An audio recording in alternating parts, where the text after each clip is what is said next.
شہباز شریف کے آنے سے ایک امید بندی تھی کہ شاید اس ملک کے غریب عوام کی قسمت بدل جائے گی، اور وہ امید اب تیزی کے ساتھ دم توڑتی جا رہی ہے۔ اس ہوشربا مہنگائی نے عوام کی کمر توڑ کر رکھ دی ہے۔ بجلی کے بل لوگوں کو خودکشی پہ مجبور کر رہے ہیں۔ پیٹرول کی قیمت آئے روز بڑھ رہی ہے اور ایک عام پاکستانی صبح سے شام محنت کرتا ہے لیکن گھر کے اخراجات بھی پورے نہیں ہوتے۔ کیوں؟ شہباز شریف اور اس کی کابینہ نے قومی خزانے کے ضیاع کو روکنے پر کوئی توجہ نہیں دی۔ جب وزیر اعظم کا اپنا خاندانی بزنس ترقی کر رہا ہے تو ایک صنعت کار کا کاروبار کیوں نہیں پھل پھول رہا؟ جب اسحاق ڈار صاحب کا پراپرٹی کا بزنس دن رات اور دن دگنی رات چگنی ترقی کر رہا ہے تو پھر پاکستان میں پلاٹس کے ریٹ کیوں کم ہوتے جا رہے ہیں؟ پی ڈی ایم حکومت کو عرصہ ملا کر شہباز شریف کو تقریباً 4 سال ہو گئے۔ اتنی بڑی کابینہ، اتنی کمیٹیز، اتنے اجلاس، لیکن نتیجہ 0/0۔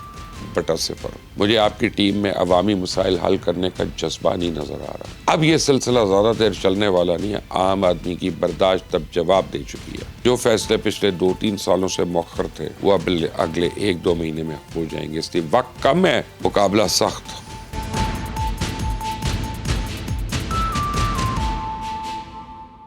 بسم اللہ الرحمن الرحیم۔ پاکستان آگے کیوں نہیں بڑھ رہا؟ غربت، مہنگائی، قرضے، آخر کب تک؟ مسئلہ سیاسی ہے یا انتظامی؟ کیا یہ ہائیبرڈ نظام یہ بھی جانے والا ہے؟ آپ دیکھ رہے ہیں مبشر لقمان چینل، میرا نام مبشر لقمان ہے۔ کہاں ہے اڑان پاکستان پروگرام جس نے ہم غریبوں کی قسمت بدلنی تھی؟ کدھر گیا گرین انیشیٹو پروگرام جس کی بدولت ہم نے صحرا کو نخلستان میں بدلنے کا ارادہ کیا تھا؟ کہاں ہے وہ بیرونی سرمایہ کاری جس نے ہم پر روزگار کے دروازے کھولنے تھے؟ اصلاحات کے اس پروگرام کا کیا ہوا جس کا وعدہ ہم نے IMF سے کیا تھا؟ کہاں ہیں وہ نون لیگ کے انقلابی اقدامات جن کی وجہ سے یہاں دودھ اور شہد کی نہریں بہنی تھیں؟ شہباز شریف کے آنے سے ایک امید بندی تھی کہ شاید اس ملک کے غریب عوام کی قسمت بدل جائے گی، اور وہ امید اب تیزی کے ساتھ دم توڑتی جا رہی ہے۔ اس ہوشربا مہنگائی نے عوام کی کمر توڑ کر رکھ دی ہے۔ بجلی کے بل لوگوں کو خودکشی پہ مجبور کر رہے ہیں۔ پیٹرول کی قیمت آئے روز بڑھ رہی ہے اور ایک عام پاکستانی صبح سے شام محنت کرتا ہے لیکن گھر کے اخراجات بھی پورے نہیں ہوتے۔ کیوں؟ شہباز شریف کی شبانہ روز محنت کا کیا فائدہ جب عام آدمی اپنا خون پسینہ ایک کرنے کے باوجود اپنے ماہانہ اخراجات پورے نہیں کر پاتا؟ کیا یہ وزیر، مشیر اور سیاسی جماعتیں نااہل اور نا تجربہ کار ہیں؟ کیا ان کے پاس مہنگائی کے آگے بند باندھنے کا کوئی لائحہ عمل ہے یا نہیں؟ کیا انہیں غریب آدمی کی مشکلات کا کوئی ادراک نہیں؟ کیا یہ نظام کی خوبیوں سے یا خرابیوں سے ناواقف ہیں؟ آپ مسلم لیگ نون کے کسی عہدیدار کے ساتھ گفتگو کر لیں، وہ آپ کے سامنے پاکستان کے ہر مسئلے کا حل تجویز کرے گا۔ میں آپ کو ایک وفاقی وزیر کی گفتگو سنواتا ہوں، آپ کو ان کی باتیں سن کے اندازہ ہو جائے گا کہ وزیر باتدبیر جانتے ہیں کہ مسائل کی جڑ کہاں ہے۔ جس ملک میں 4000 ملین ڈالر 50 لوگوں کو دے دیے جائیں اور سوال پوچھا جائے کہ یہ باقی لوگ غریب کیوں ہیں، تو میں آپ کو کیا جواب دوں اس کا؟ وہ 4 بلین ڈالر لوگوں میں بھی تو بانٹے جا سکتے تھے چھوٹے چھوٹے کارخانے لگانے کے لیے۔ وہ لڑکے لڑکیاں جن کے ذہن میں آنکھوں میں خواب ہیں کہ ہم کالج سے اسکول سے نکلیں گے، کچھ پیسے ملیں گے، کوئی نئی کمپنی بنائیں گے اور یونیکارن بنے گا، انہیں کیوں نہیں دیے بھائی؟ آپ نے سنا؟ یہ وہ باتیں ہیں جنہیں سن کے انسان کے دل میں ایک امید جاگ اٹھتی ہے کہ اچھے دن آئیں گے، مسئلہ سیاسی ہو، اقتصادی ہو یا سیاسی۔ پچھلے 3 سال سے مسلم لیگ نون بطور جماعت عام آدمی کی اس امید کے ساتھ صرف کھیل رہی ہے، دعووں اور دلاسوں کی مدد سے اس امید کو زندہ رکھنے کی کوشش کر رہی ہے، لیکن اس امید کو یقین میں بدلنے کے لیے عملی اقدامات نہیں کر رہی۔ حقیقت یہ ہے کہ وہ عوام کے خون پسینے کی کمائی کو دونوں ہاتھوں سے لٹا رہی ہے۔ ابھی حال ہی میں آپ دیکھیں کہ پنجاب اسمبلی نے ایک بل پاس کیا تھا کہ آپ ان سے اشتہاروں کی مد میں دیے ہوئے بجٹ کا سوال نہیں کر سکتے۔ تو کیا میں پنجاب حکومت سے پوچھنے کی جسارت کر سکتا ہوں کیا ضرورت تھی اس فضول خرچی کو جسٹیفائی کرنے کے لیے؟ اب اس کے اوپر کہہ دیا ہے کہ ہم اس پہ سوال بھی نہیں کر سکتے اور لوگوں کو پتہ نہ چلے کہ کس نے کہاں پہ کس کو کتنا دیا۔ تو ملک کی اقتصادی صورتحال اس وقت یہ ہے کہ حکومت کے زیر انتظام چلنے والے 25 سرکاری اداروں کا خسارہ 832 ارب روپے تک پہنچ گیا۔ اور یہ بات میں نہیں کر رہا، بلکہ وزارت خزانہ کی اپنی سالانہ رپورٹ کہتی ہے کہ 30 جون 2025 کو ختم ہونے والا مالی سال کے دوران سب سے زیادہ خسارہ جو ہے نیشنل ہائی وے اتھارٹی یعنی NHA میں ہوا، اور یہ خسارہ 294 ارب 90 کروڑ روپیہ ریکارڈ کیا گیا۔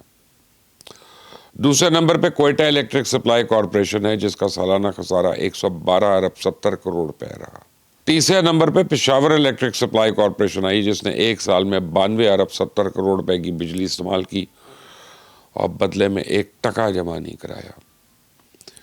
پی آئی اے ہولڈنگ کمپنی کا خسارہ 48 ارب روپے 90 کروڑ اس کے علاوہ ہے۔ پاکستان ریلویز تو سدا بہار سفید ہاتھی ہے، اس نے رواں سال بھی قوم کے 60 ارب روپے ڈکار لیے۔ خسارے میں چلنے والی ان تمام سرکاری سفید ہاتھیوں کو پالنے کے لیے حکومت نے ایک سال میں 2078 ارب روپے خرچ کیے ہیں، جو پچھلے سال کے مقابلے میں 37 گنا زیادہ ہے۔ تو وزارت خزانہ کی اس رپورٹ کے مطابق مالی سال 2025 کے اختتام تک 52 حکومتی اداروں نے نقصان کی بجائے 709 ارب روپے کا منافع بھی کمایا۔ تو اس کا مطلب یہ ہوا کہ پچھلے مالی سال حکومت کے زیر انتظام سرکاری اداروں کا نیٹ خسارہ 832 ارب روپے نہیں بلکہ 123 ارب روپے رہا۔ تو اگر آپ کو اب بھی شہباز شریف کی کارکردگی پہ بھروسہ ہے تو پھر سن لیں کہ مالی سال میں 2024 میں یہی نیٹ خسارہ 30 ارب 60 کروڑ روپے تھا، جو موجودہ حکومت کے دور میں بڑھ کر 3 گنا ہو گیا۔ اگر میں آپ کو منافع بخش سرمایہ کاری یا اگر میں آپ کو منافع بخش سرکاری اداروں کے نام بتاؤں تو یقین مانیں آپ سر پکڑ کے بیٹھ جائیں گے۔ وزارت خزانہ کی اپنی رپورٹ اس بات کی تصدیق کر رہی ہے کہ جون 2025 کو ختم ہونے والے مالی سال میں سب سے زیادہ منافع بخش ادارہ oil and gas development corporation رہا، جس نے 169.9 ارب روپے کا منافع کمایا۔ دوسرے نمبر پہ پاکستان پیٹرولیم لمیٹڈ رہا جس کا منافع تقریباً 90 ارب روپے تھا۔ تیسرے نمبر پہ نیشنل بینک رہا جس کا منافع 52 ارب 23 کروڑ روپے ریکارڈ کیا گیا۔ تو میرے خیال میں اب ایک عام پاکستانی کو سمجھ آ گیا ہوگا کہ آئے روز بجلی، گیس اور پیٹرول کی قیمت کیوں بڑھائی جاتی ہے۔ سمجھ آئیے آپ کو؟ میں آپ کو بتاؤں کہ سالانہ 832 ارب روپے کے خسارے کا مطلب ہے کہ اس کا مطلب یہ ہے کہ ہر روز ان کمپنیوں کو 229 کروڑ روپے کا نقصان ہوتا ہے۔ اگر حکومت اس نقصان پہ قابو پا لے تو پورے سال کے لیے تنخواہ دار لوگوں سے انکم ٹیکس وصول کرنا بند کر سکتی ہے۔ اس کا مطلب یہ ہے کہ حکومت ہر صارف کے لیے بجلی کے نرخوں میں 20 روپے فی کلو واٹ کمی کر سکتی تھی۔ اس کا مطلب یہ ہے کہ حکومت اس رقم سے سیلز ٹیکس میں 25% کمی کر سکتی تھی۔ اس کا مطلب یہ ہے کہ حکومت اس رقم سے ہر پاکستانی کو 1 ماہ کا مفت آٹا دے سکتی ہے۔ لیکن افسوس، صد افسوس، شہباز شریف اور اس کی کابینہ نے قومی خزانے کے زیاں کو روکنے پر کوئی توجہ نہیں دی اور اس لیکیج کو روکنے کے لیے کوئی پالیسی تک متعارف نہیں کرائی۔ حکومت کے بلند و بانگ دعووں کے باوجود ایک دھیلے کی فورن انویسٹمنٹ پاکستان میں نہیں آئی ہے۔ ریلوے، سٹیل ملز جیسے اداروں کی نجکاری دور دور تک کوئی آثار نہیں ہے۔ یہ تمام مسائل انتظامی ہیں لیکن حکومت ان کو سیاسی ثابت کرنے پہ بضد ہے۔ آپ وفاقی وزراء سے پوچھیں کہ ملک آگے کیوں نہیں بڑھ رہا تو وہ آپ کو اس کی وجہ سیاسی انتشار بتائیں گے۔ اگر آپ ان سے سیاسی انتشار یا دہشت گردی کے خاتمے کا کوئی حل مانگیں تو پھر یہ بغلیں جھانکنا شروع ہو جاتے ہیں۔ P T I Imran Khan اور بلوچ سرداروں کو خرابی کا ذمہ دار ٹھہرانا شروع کر دیتے اور میں نے آج تک کسی وفاقی وزیر کو وزیرستان یا باجوڑ کے دورے پہ جاتے نہیں دیکھا۔ یہ لوگ بلوچستان جائیں تو ان کی منزل یا تو کوئٹہ ہوتی ہے یا پھر گوادر۔ ان کی نظر میں باقی بلوچستان کی تو کوئی اوقات نہیں ہے۔ تو کراچی کے صنعت کار آئے روز انفراسٹرکچر کی بہتری کا مطالبہ کرتے ہیں، ٹوٹی پھوٹی سڑکوں اور بجلی کی کمی پر شکوے شکایت کرتے ہیں، لیکن لگتا ہے کہ کراچی شاید وفاقی حکومت کی ترجیح ہی نہیں، صوبائی حکومت کی تو خیر ہے ہی نہیں۔ جب وزیر اعظم کا اپنا خاندانی بزنس ترقی کر رہا ہے تو ایک صنعت کار کا کاروبار کیوں نہیں پھل پھول رہا؟ جب اسحاق ڈار صاحب کا پراپرٹی کا بزنس دن رات اور دن دگنی رات چگنی ترقی کر رہا ہے تو پھر پاکستان میں پلاٹس کے ریٹ کیوں کم ہوتے جا رہے ہیں؟ اگر وزیروں، مشیروں اور پارٹی عہدیداروں کی آمدن میں اضافہ ہو رہا ہے تو پھر عام آدمی کا گزارا کیوں مشکل ہوتا جا رہا ہے؟ معیشت کا کون سا سیکٹر ہے جہاں اس حکومت نے اصلاحات متعارف کرائی ہیں؟ نواز شریف صاحب نے جب تیل اور کوئلے سے چلنے والی بجلی کے کارخانے لگائے تھے تو کیا ہم سے پوچھ کے لگائے تھے؟ کہ آئی پی پیز کے ساتھ معاہدے کرتے وقت قوم کو اعتماد میں لیا گیا تھا؟ آج چند افراد کی غلطیوں کا خمیازہ پوری قوم کیوں بھگتے؟ آج پیسکو اور کیسکو کے لائن لاسز کی ادائیگی لیسکو یا گیپکو والے کیوں کریں؟ یہ حکومت بجائے سسٹم کو ٹھیک کرنے کے الٹا بجلی اور پیٹرول کی قیمتیں بڑھا کر کہتی ہے کہ سب اچھا ہے، لیکن سب اچھا نہیں ہے۔ اس سیاسی نااہلی اور مفاد پرستی کی وجہ سے ملک میں اب بجلی کی فراہمی صرف ایک سروس نہیں رہی بلکہ ایک مستقل ذمہ داری بنا دی گئی ہے۔ چاہے آپ استعمال کریں یا نہ کریں، بل آپ کو دینا ہی دینا ہے۔ فکس چارجز لگا کر پہلے ادائیگی کو لازمی بنایا گیا۔ اب عوام کو مشورہ دیا جا رہا ہے کہ پنکھے اور بلب بدل لو تاکہ کم بل آئے۔ تو میں پوچھتا ہوں، جب آپ نے بجلی کے بلوں میں ادائیگی فکس کر دی تو پھر بچت کس چیز کی؟ وزارت خزانہ کی رپورٹ میں صرف یہی نہیں بتایا گیا کہ ایک سال میں سرکاری اداروں نے 833 ارب روپے ضائع کیے، بلکہ اس رپورٹ میں یہ بھی بتایا گیا کہ اس عرصے میں تقریباً 12.97 خرب روپے کا ٹیکس بھی اکٹھا ہوا، اور اس میں سے 2.1 خرب روپے انہیں نقصانات میں واپس ڈال دیے گئے، یعنی ہر 6 روپے میں 1 روپیہ نظام نے خود کھا لیا، ہڑپ کر لیا۔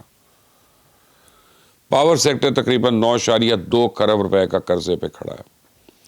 مزید 800 ارب روپے ڈالنے کے بعد بھی یہ بجلی نہ سستی ہوئی نہ بل کم ہوئے۔ کیوں؟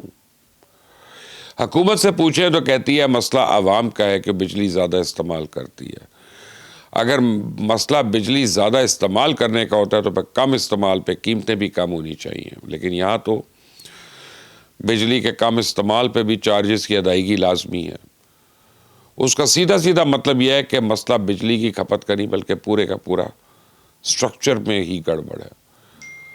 آپ وزیر توانائی اویس لغاری کے ساتھ لوڈ شیڈنگ اور بجلی کی قیمتوں پہ بات کریں، کبھی وہ صارف کو ذمہ دار ٹھہراتے ہیں، کبھی سولر کو، تو کبھی موسم پہ ذمہ داری ڈال دیتے ہیں، لیکن کبھی بھی نظام کی خرابی کا اعتراف نہیں کرتے۔ کیوں؟ اصلاحات کا مطلب خرچ کو کم کرنا ہوتا ہے، لیکن یہاں اصلاحات کا مطلب صرف ادائیگی کا طریقہ بدلنا رہ گیا۔ اس حکومت کا حال یہ ہے کہ یہ فیصلے پہلے کر لیتی ہے اور پھر بعد میں وضاحتیں بھی جاری کرتی ہے۔ جب عوامی رد عمل آتا ہے تو پھر چپ چاپ پیچھے ہٹ جاتی ہے، اور پی ڈی ایم حکومت کو عرصہ ملا کر شہباز شریف کو تقریباً 4 سال ہو گئے۔ اتنی بڑی کابینہ، اتنی کمیٹیز، اتنے اجلاس، لیکن نتیجہ 0/0۔ خسارہ برقرار ہے، بل بڑھتا جا رہا ہے۔ شہباز شریف صاحب، محترم وزیر اعظم، معذرت کے ساتھ سمجھے، مجھے آپ کی ٹیم میں عوامی مسائل حل کرنے کا جذبہ نہیں نظر آ رہا، اور نہ ہی مجھے ان میں کچھ صلاحیتیں نظر آ رہی ہیں۔ نالائق لوگ ہیں یہ۔ اور وزیر اعظم صاحب یاد رکھیں، جب پالیسی کا بوجھ ہمیشہ نیچے منتقل ہو اور ذمہ داری کبھی اوپر نہ آئے تو مسئلہ معاشی نہیں رہتا، صرف انتظامی رہ جاتا ہے۔ سرکاری ادارے مسلسل خسارے میں رہیں، آپ کے وزراء مسلسل وضاحتیں دیتے رہیں، اور عوام مسلسل ادائیگیاں کرتے رہیں۔ اب یہ سلسلہ زیادہ دیر چلنے والا نہیں ہے۔ عام آدمی کی برداشت تب جواب دے چکی ہے۔ اگر اب بھی معیشت کا پہیہ چالی نہ ہوا، اگر اب بھی بجلی کے بل کم نہ ہوئے، اگر اب بھی مہنگائی کا حل دریافت نہ کیا گیا، تو پچھلے 1 سال میں پاکستان نے سفارتی اور عسکری محاذ پہ جو کامیابیاں حاصل کی وہ ضائع ہو جائیں گی، اور ہم دوبارہ سے وہیں پہنچ جائیں گے جہاں سے ہم نے سفر کا آغاز کیا تھا۔